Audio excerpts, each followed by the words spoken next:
Welcome again, students, to the second part of our first chapter, The Lost Child, written by Mulk Raj Anand.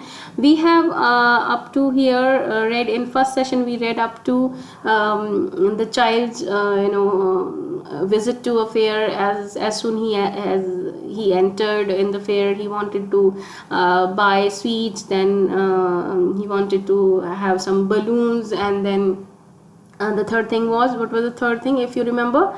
It was the sweets, then the a garland of gulmohar flowers. He wanted to buy a gulmohar garland, and then the balloons, different bright colored balloons, but his parents denied all those things to buy for him. He knew very well that his parents would give different reasons for that, and they would not buy those things for him. So he just kept on moving. So next thing that he came across, a snake charmer stood playing a flute to a snake which coiled itself in a basket, its head raised in a graceful bend like the neck of a swan, while the music stole into its invisible ears like the gentle rippling of an invisible waterfall. See what a beautiful language the writer has used here.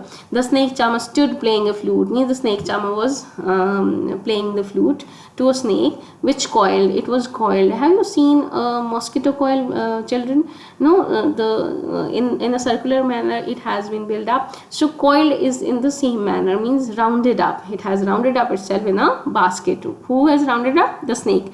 The snake has rounded up itself in a basket. Its head raised in a graceful bend, and its head was raised in a graceful bend like the neck of a swan. So he was swaying, the snake was swaying its neck like the neck of a swan, while the music stole it into its invisible ears, although we cannot see the ears of a snake, but the music which was coming from the flute stole into its invisible ears like the gentle rippling of an invisible waterfall. Means the music of the flute was entering into the invisible ears of the snake, and because of that invisible because of that music, the you could say, people could see the gentle rippling of the gentle movements of the snake. The child went towards the snake charmer, means again the child was fascinated by the snake charmer and his snake, but knowing his parents had forbidden him to hear such coarse music as the snake charmer played, he proceeded farther. But knowing his parents had forbidden, means his parents had already said him no to hear such coarse music. Coarse here stands for not of a good quality.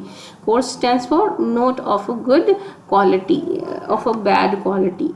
Got it, everyone? Bad quality, I should say, not of good quality. Not of sorry, where has it gone?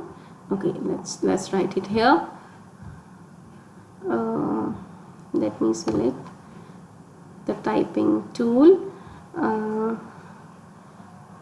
The bad quality.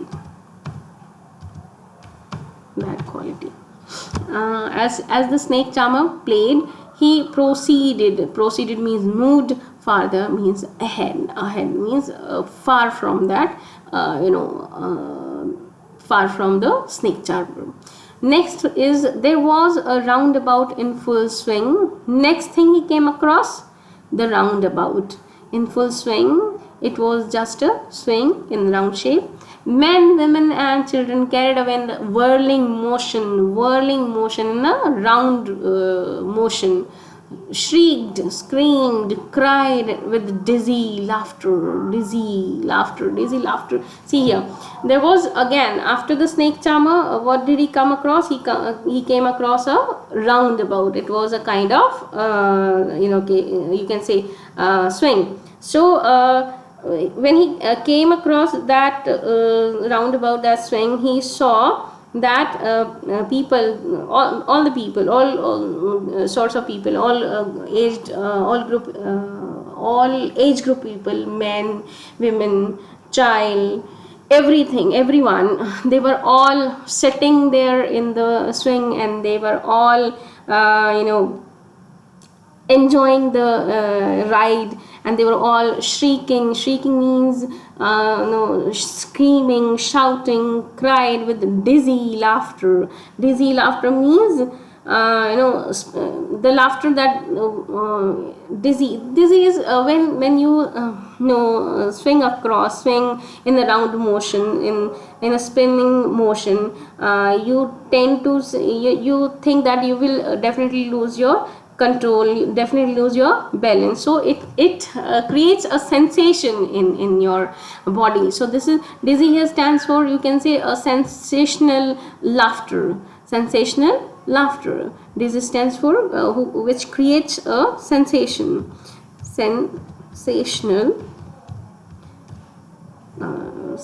laughter. I should write it here. Sensational, that creates some sensations. Sensational laughter. The child watched them intently, attentively, and then whom did he watch intently? He watched the men, women, and the children who were having the swings in the round motion, in the roundabout, and then he made a bold request, and finally this time he boldly asked his parents, I want to go on the roundabout, please, father, mother. And this time the child did not murmur. This time the child did not whisper. Not half-heartedly he made a request. He very boldly, with the courage, he just spoke out that he wanted to have a swing around in that roundabout. There was, next page, there was no reply, but nobody answered anything. Reply means no answer did come. He turned to look at his parents. He turned to look. Why his parents did not speak out? Where are they? They were not there, ahead of him. And to his surprise, when he turned back to look at his parents, why didn't they answer? He saw they were not there ahead of him. Means the parents had already gone forward, far away from him, leaving him behind, and he was left behind. He was left alone. He turned to look on either side, in both the sides, ahead and back. He turned to look on either side. He looked for them on both the sides, behind him and ahead of him. They were not there. The parents were not there. He looked behind. There was no sign of them. Means he could not find them anywhere. A full deep cry rose within his dry throat, and with a sudden jerk of his body, he ran from where he stood, crying in real fear. Means now see how the psychology of a child changes when he lost his parents. Now how his psychology will change in the upcoming paragraphs. You will all find out. A full deep cry rose within his dry throat, and with a sudden jerk means jolt, a strong push of his body, he ran from where he stood, crying in real fear, and he just started running in any direction he found, because he was completely afraid of the situation, that he was lost. No, he was scared of that situation. A deep full cry rose. He started wailing, crying, and he suddenly started running to find his parents, mother, father. Tears rolled down from his eyes, and he started crying. Tears just rolled down from his eyes. Hope and fears. And hope and fears stand for the anguish and the anxiety and the fear. Here, these two adjectives you can use for emphasizing. These two adjectives have been used for emphasizing the situation of fear and anxiety. His flushed face was convulsed with fear. Means his face was shaken with fear and panic stricken. Panic stricken means again he was fearful. Panic means fear. stricken means he was struck by fear. He ran to one side first, then to the other, hither, thither, in all directions, knowing not where to go. Means he was running here and there without any clue in which direction should he go. He just wanted to get back to his father and mother. Father, mother, mother, father, he wailed, he cried. His yellow turban came untied and his clothes became muddy. Means because he was running madly, without having any clue where to go. His yellow turban, which he was wearing on his head, it came untied, it was loosened, and his clothes became muddy. Muddy means dirty. Having run to and fro in a rage of running for a while, he stood defeated. Having run to and fro, you can see the cursor, to and then back, fro. See here the position of the cursor, everyone. This is to, I'm going towards something, and then coming back, to and fro. This is to and fro motion, to and fro, back, forward, back, forward, back, forward, back. This is to and fro. In the rage of running for a while, he stood defeated. Then he was completely clueless, not having any idea where to go. Rage of running means passionate running. He just having run to and fro means after having that passionate running, clueless running, he stood defeated. He stood at a place and he felt defeated. Means he was defeated. He couldn't go anywhere in any direction. His cries suppressed into sobs. A little means his cries suppressed into sobs means earlier he was crying loudly, but now he was sobbing in a mild manner at a place, standing at a place. A little distances on the green grass he could see through his filmy eyes. Filmy eyes, why? What do you mean by filmy eyes? Is something not related to any kind of movie or film. Filmy eye means because his eyes were watery and a thin layer of water was in front of his eyes. So you can say filmy eyes, men and women talking. He could see that all the people were talking to each other. He tried to talking to each other means they were enjoying each other's company, right? They were not alone, they were all with their family members.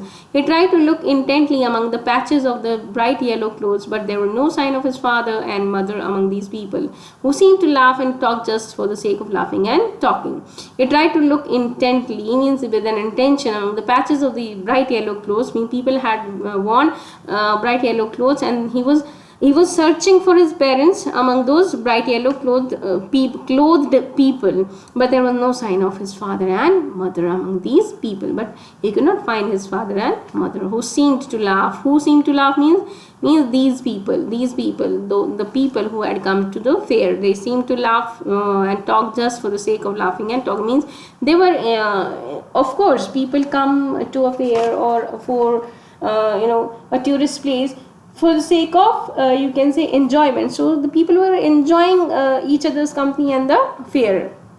He ran quickly again, this time to a shrine. Shrine means it might be a temple or a mosque or a gurudwara or any church. So shrine, where people visit for religious purposes, to which people seemed to be crowding. Means he ran quickly again, this time to a shrine. He might have seen a temple, and he just ran towards the temple, thinking that his parents would definitely go to the temple, and many people were heading towards the temple. So it might possible that his parents also moved towards the shrine, towards that temple. Every little inch of the space here was congested with men. Means it was hugely crowded, no? But he ran through people's legs, his little sob lingering. It was continuously, he was continuously just crying, sobbing, and father, mother, he was just uttering the words father and mother. So he somehow made space to move father, to move ahead among those among those people who were going to the temple. Near the entrance of the temple, however, the crowd became very thick. means at the entrance, because entrance is just a door and everyone has to enter the temple with from that door. So it was thickly crowded there. Men jostled each other, they pushed each other for entering the temple. Heavy men with flashing murderous eyes, brutal and cruel, and hefty shoulders. Hefty means very big, something huge. So see here, hefty, we can use this hefty word with other collocations, in collocations like hefty price, a big price, very something very expensive. We can say I have paid a hefty price for buying this. Next is hefty salary. Hefty salary means very heavy salary, hefty sum, big sum of money, big amount of money. So hefty shoulders, hefty here stands for big shoulders, means because he was just a little child, so he assumed that the people were very big, very heavy, and they had cruel and brutal eyes and hefty shoulders, very big shoulders. The poor child struggled to push away between their feet, because he was just a child and people around him were big in size, and they were mightier than him. So he had to make a great effort to move forward, making the way among those people between their feet, but knocked to and fro by their brutal movements. But knocked to and fro means sometimes he was pushed back, sometimes he was pushed forward by the crowd. He might have been trampled underfoot, and because it was thickly crowded, the place was thickly crowded and people were pushing each other in brutal way, so he might have been crushed. Crushed means he might have trampled underfoot, means people have crushed him under their feet, had he not shrieked at the highest pitch of his voice, father, mother, means he had to cry out, he had to shout out in a very high pitch, father, mother, and people, then only people just noticed that some little boy was among them. A man in the surging moving forward crowd heard his cry, and stooping means bending down with great difficulty. Why great difficulty? Because the place was so crowded, means there was no space to bend and pick someone on the shoulders. So with great difficulty he had to take a lot of pain to bend and just lift the child, lift the boy up onto his arms. How did you get here, child?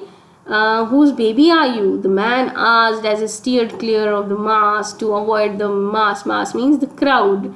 The child, so somehow the child was lucky that a man heard his cry, heard his screaming, and he just stooped, he just bent down and picked him up, lift him up into his arms, and he asked the question, how did you get here, child? Whose baby are you? Means where are your parents, and how have you reached here in such a big crowd?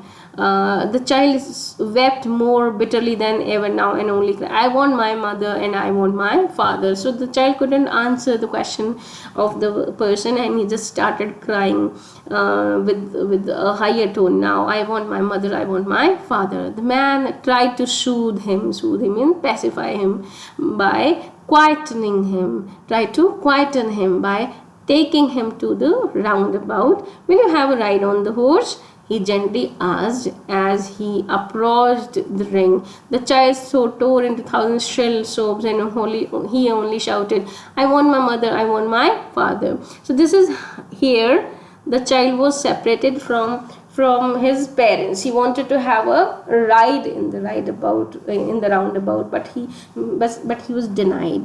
He was not allowed to have a round. So now the person, he wanted to pacify the little child, he wanted to make him quiet, so he offered, just to make his mood better, or just to persuade him not to think about his lost parents, or just change his mood and stop crying. He offered the child to have a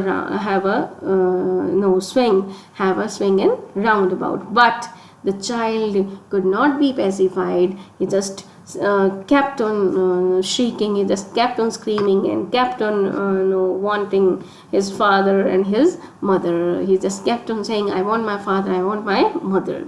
Next is the man headed towards the place where the snake charmer still played on the flute to the swaying cobra. Swaying means dancing on the tunes. Listen to that nice music, child, he pleaded, he requested. Next, the man took the child to the snake charmer's place where he was still playing on the flute and the cobra was dancing on the tunes of that flute. But the child shut his ears. Earlier, the same child wanted to listen to that music, but his parents had told not to listen to that music because it was of a bad quality. Now the child shut his ears with his fingers. Now he put his fingers into his ears and he didn't want to hear that music, and shouted his double pitched strain force, I want my father, I want my mother. With double force he just shouted out that he wanted his mother and he wanted his father. The man took him near the balloons. Now next thing is, remember the child wanted to have the colorful balloons. Next, the man took him to the balloons, thinking the bright colors of the balloons would distract the child's attention and quieten him. The man thought that the balloons, the beautiful colorful balloons would distract the child and would make him quiet for a while. Would you like a rainbow colored balloon? He persuasively, strongly convincing manner. Persuasively means he wanted to convince the baby in a strong way. Means you want to have a rainbow color, means in which all the colors are there. Very colorful balloon. The child turned his eyes from the flying balloon and just sobbed, I want my mother and I want my father. Means he just turned his eyes from the balloons and kept on demanding for his mother and his father. The man, still trying to make the child happy, bore him to the gate where the flower seller said, look, can you smell those nice flowers, child? Would you like a garland to put around your neck? See, remember, the child also wanted to have a garland of gulmohar, but that time his parents denied. But now after he has lost his parents, now he is not at all interested even in that garland of gulmohar. So the child turned his nose away. The man asked him to have a nice smell of the flowers of the flowers of gulmohar, but the child turned his nose away from the basket and repeated repeated his sob, I want my mother and I want my father. Means he just continuously, repeatedly kept on saying that he wanted his mother and he wanted his father. Thinking to humor his disconsolate charge by a gift of sweets, thinking to humor his disconsolate sad charge, sadness, this expression of unhappiness. The man thought that okay, finally they had reached to the sweet shop, and the man thought the child would never say no to the sweets and he would be able to distract his his mind from the loss he just had. So thinking to humor means to counter his disconsolate charge, means the sadness, by a gift of sweets. Means he would counter, he would tackle. To humor he means to tackle. Thinking to tackle his sadness by a gift of sweets, the man took him to the counter of the sweet shop. He took the boy to the sweet shop. What sweets would you like, child? He asked. The child turned his face from the sweet shop and only sobbed, I want my mother, I want my father. So here the chapter ends. The writer has left it to the readers to assume whether the child would have met the parents again or not. You can think about it, you can have your own ending of the chapter. So here again the child even didn't like to have the sweets, he just wanted to have his parents back. And that's how the chapter ends. Okay, let's talk about the question answers. Question number 1, what are the things the child sees on his way to the fair? Why does he lag behind? The things that he sees on the way to fair. See here, remember children, this is the question He's not asking, the question is not asking us to write about the things that he came to come to see across or come to see in the fair, the way on his way to fair, when he was on the, you can say, the footpath, when he was on the way to, on their way to the fair. That you have to tell. What were those things? If you can recollect, if you can just remember, let's see on page number, the toys in the shop, the toys, and then come again the flowering mustard field, and next is, what was the next one? The group of dragonflies. And the next is, what was the next one? See here, the insect and worms along the footpath. Got it, everyone? So next is yes, shower of young flowers fell. The grove, shade of the grove in under which his parents were sitting, and the shower of young flowers, and then the doves, and then the, okay, that's all. So these were the things. As they neared from here, they were entering in the fair. So before it, you have to mention all these things. I hope you all have understood. Okay, let's move to the next question. Question number 2. In the fair, he wants many things. What are they? Now you have to mention the things that he wanted from the fair. He wanted sweets, he wanted balloons, he wanted a garland of gulmohar flowers, he wanted a swim in the roundabout, and what other things? Just remember that and list it here. Why does he move on without waiting for an answer? But because sometimes his parents say he was too old to buy the balloons, and for sweets he was too greedy, and for snake charmers music they would say that it was a coarse music, so he should not hear it. So there were separate different reasons for all the things. So you can write down all those reasons for all the denials. Question number 3. Why does he realize that he has lost his way? When the time. See, when does he realize? How has his anxiety and insecurity been described? When did he realize? When he was standing, if you remember, see,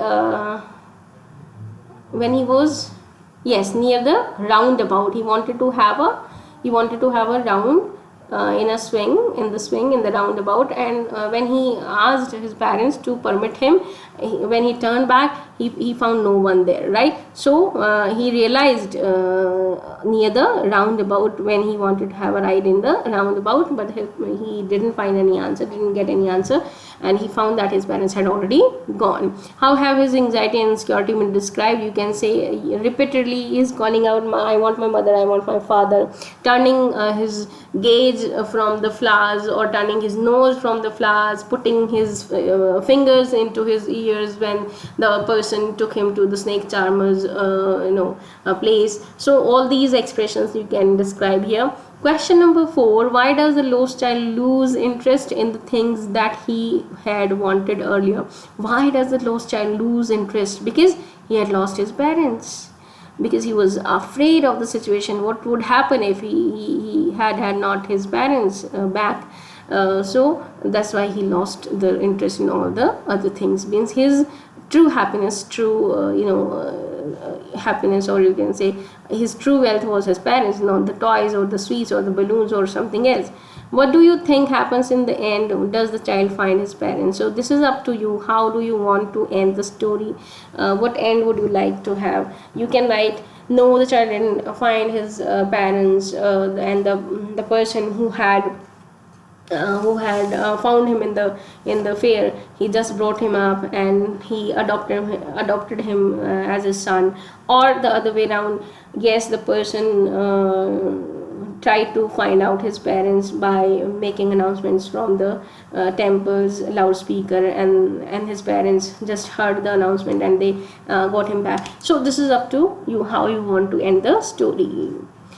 Okay, talk about how to ensure not to get lost. Not to get lost means what precautions one should take not to get lost.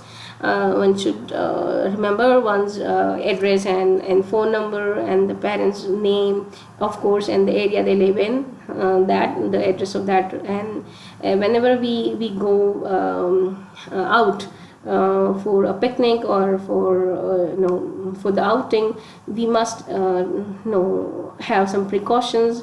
We must have some iCard or something on which our phone number or parents name should be written. So we should carry such documents with with us. So that's all for the day. I hope you all have understood the chapter well. If not, just leave a question on my number and I will answer your all questions. That's all for now. Thank you very much.